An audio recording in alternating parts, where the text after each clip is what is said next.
Welcome to the first video in this series. I'll be doing one weekly video on my training during prep. Now, I'm still getting to grips with editing software, recording in the gym, and that sort of thing, so bear with me, things are going to improve as far as quality goes as they go. As far as topics go, I'm still trying to figure out what to do. I could do a Q&A voiceover sort of thing, describe how the week went as far as prep goes, or give recommendations for technique on the exercises I'm doing. For now, I'll do a mix of those until I figure out a format that both you and I like. For now though, if you have any questions, just feel free to post them in the comments, message me, and if they're interesting and I think people will benefit, I'll discuss them in a video. The show I'll be competing in is the UK WNBF Supernaturals. The link is going to be in the description. It's taking place in Birmingham in the UK in late October. As such, I'm currently 22 weeks out from my first ever bodybuilding competition. My body weight is currently hovering around 99 kilograms or 218 pounds. I've been lifting for 6 years at this point and spent most of the time in surplus. Not all of that time was spent with the aim of maximizing muscle growth. I spent some time powerlifting, I spent some time bodybuilding, I even spent some time weightlifting. But recently, my main focus has been on bodybuilding. I think one of the biggest mistakes beginners to bodybuilding make, myself included of course, is underestimating their body fat in the off season. Now, I'm trying not to make that mistake myself, but since it's my first time competing and getting anywhere near that lean, it's hard to predict what my stage weight will be. I suspect it will be around 90 kilograms or 200 pounds, but it could be as low as 85 kilograms or as high as 92 kilograms. For reference, I'm 6'2", or 188 centimeters, and 21 years old. The plan is for 12 to 15 of the next 22 weeks to be spent in a deficit, losing fat, and for the remaining weeks to be spent at maintenance or in a slight surplus, depending on how much more fat I think I've got to lose. I've competed in powerlifting once before, but didn't do super well. You can see the post for that on my Instagram, at WolfCoach, Wolf, WOLF. That's my last name, and coach, how you would spell coach. There's an underscore at the end because Instagram sucks. But yeah, nowadays I mostly prefer bodybuilding training, so that's what I've been sticking to for a while. I guess I may as well give some background on what I do outside of the gym too. I am a PhD student at Solent University in Southampton in the UK. Alongside that, I work part-time as a self-employed online coach. Between you and me though, I'll be starting a coaching internship with Dr. Mike Israetel of Renaissance Periodization in June, so in around a week now. Now, if you happened on this vlog randomly, do follow me at WolfCoach on Instagram. That's where I'm most active, and so if you want to follow me, that's the fast place to follow me. And then if you want to have more in-depth content, I think YouTube might be a good idea. My intention for now is for YouTube to be a more in-depth medium, where I can talk about things more at length than Instagram allows for or favors. So yeah, I think that about wraps up the background information that I want to get through. Let's get to the training. So for the rest of this video, I'll just sort of walk you through technique on some exercises. Now you can see me doing some neutral grip cable rows here. You can do cable rows and machine rows, I think, one of two ways. Either you allow your spine to flex on the eccentric and you extend it purposely on the concentric to work your spinal extensors or spinal erectors through a full range of motion, which then makes these rows a pretty good exercise for spinal extensor growth. Or you can do them the way I'm doing now, which is mostly allowing just your upper back to move and your elbows, which makes them mostly an upper back, sort of lower trap, mid trap, rhomboid, and teres major exercise. So then I moved on to some face pulls. You can see me doing them one hand at a time. This isn't how you're probably used to seeing them being done. This is because of two reasons. The first one, you get more range of motion this way. For regular face pull using cables, typically you get a lot less range of motion. The second reason is my rear delts are fairly strong, and so for a lot of cable stacks, there just isn't enough weight for me to do certain rep ranges on. And so doing them one hand at a time allows me to get enough weight to train my rear delts. Then I moved on to some cable lateral raises. Now I think these have several benefits for a hypertrophy program. The first one is you can get tension at points you usually wouldn't using dumbbell lateral raises. So using dumbbell lateral raises, there's meaningful sections of the exercise that don't have much tension. So for example, at the very top or at the very bottom, there's little to no tension. And so using cables allows you to circumvent that issue somewhat. And then the second reason is you can get a deeper stretch on your lateral delts than you would be with dumbbells. So you can see my arm actually goes sort of past what it would during a dumbbell lateral raise while still being under tension. The same kind of reasoning applies for Bayesian curls, I suppose. Typically, training a muscle group when it's more lengthened or more stretched tends to produce more muscle growth than training it when it's more shortened, like in a peak contraction, like in a preacher curl, for example.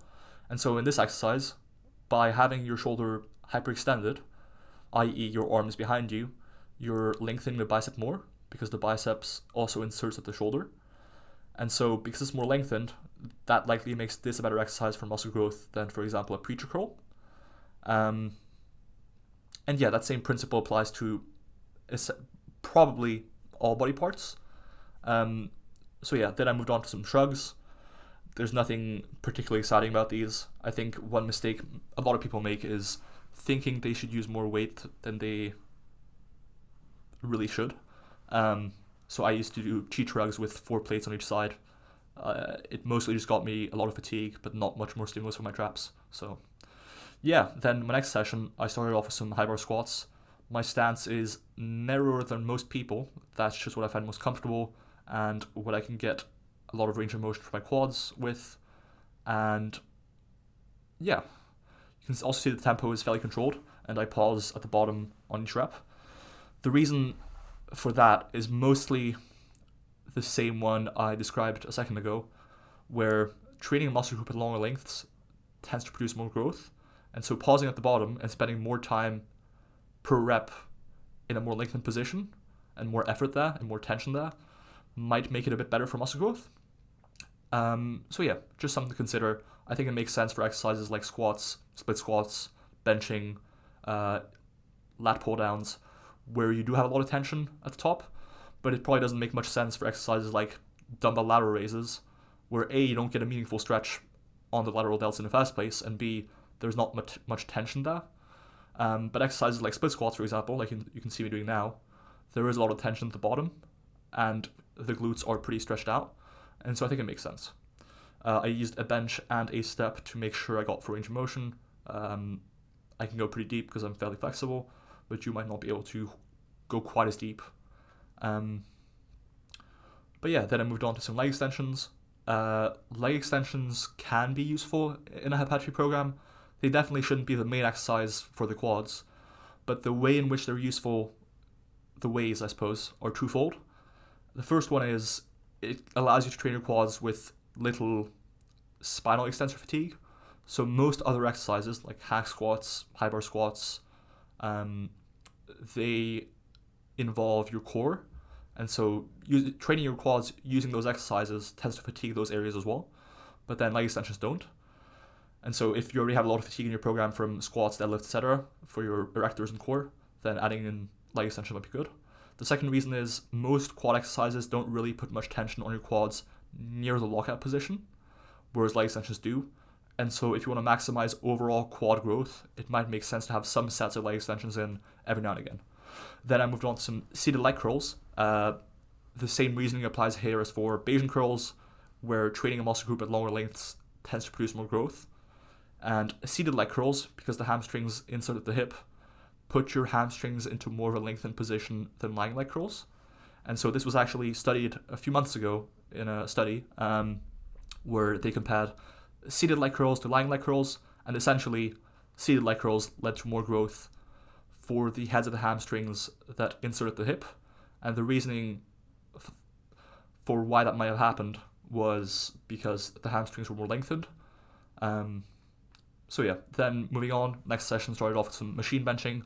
I think machine benching can be very useful, especially if you have a machine like this one, which gives you both a good stretch at the bottom, as deep as you can go essentially, and then also it converges, which means you get a fairly good peak contraction, so to speak, or a long range of motion for your chest, which you can't really get from standard benching from free weights.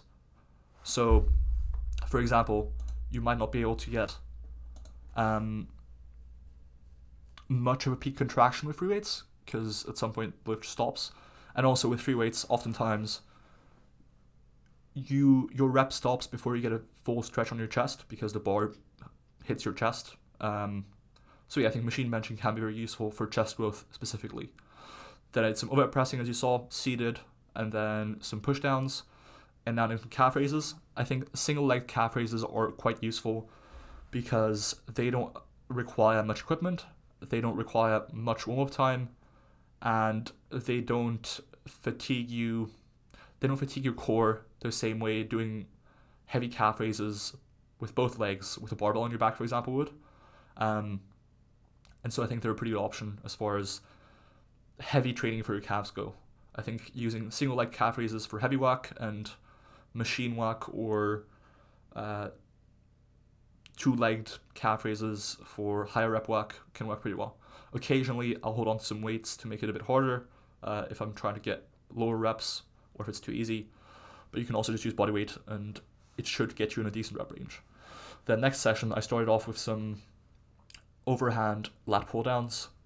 Again, you can see me pause each rep at the top, just making sure that I spend some time in that lengthened position, touching my chest at the bottom, trying not to flex my spine or sort of crunch down to finish the rep, because that's one way in which a lot of people cheat their pull downs. Then I moved on to some machine rows, neutral grip this time. I like machine and cable rows for higher rep ranges because they're not as systemically fatiguing as free weight rows. So for example, if I were to try doing 20 to 30 reps on dumbbell rows or barbell rows, I would often find that my lungs or my supporting muscle groups like my legs or my lower back would give out before my upper back did. And because I'm doing these exercises mostly for upper back growth, it doesn't make sense to use them for high rep ranges. Whereas with machine rows or cable rows, you can use them for higher rep ranges and not be constrained by your lungs or supporting muscle groups. And so I think that's where they mostly shine. For lower rep ranges, I tend to stick to pull-up variations, pull-down variations, and free weight row variations. Ideally, find a machine like this one which loads the lengthened position pretty heavily. Like when it's a full stretch, it's quite hard and heavy, but then as you row, it becomes easier. Then I moved on to some upright rows. A lot of people are going to have questions about this, I suspect. A lot of people demonize this exercise for shoulder health. Fundamentally, if you get pain doing it and you change your technique around, it doesn't help, yeah, you should probably avoid it. Most people can do some form of upright rowing, whether that's dumbbells, barbell, cables, or what have you. In my case, I don't really like cables. It feels a bit rough on my shoulders. But then dumbbells, easy bar, feel fine. So stick to what you can do pain-free and go as high as you can pain-free. Then I moved on to some incline dumbbell hammer curls. Same reasoning applies here as for Bayesian curls, where because the shoulder is a bit hyperextended, your biceps get more lengthened, which is likely a bit better for muscle growth.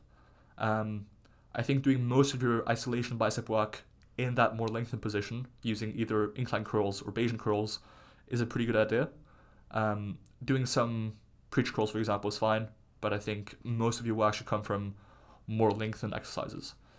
Then I did some dumbbell wrist curls. I prefer these to standing wrist curls for two reasons. A, being seated or at least kneeling tends to be a bit less fatiguing in my experience. And B, you get much more of a stretch on your wrist flexors in this exercise than you would standing up, and more tension. So I think this is a better exercise most of the time for muscle growth.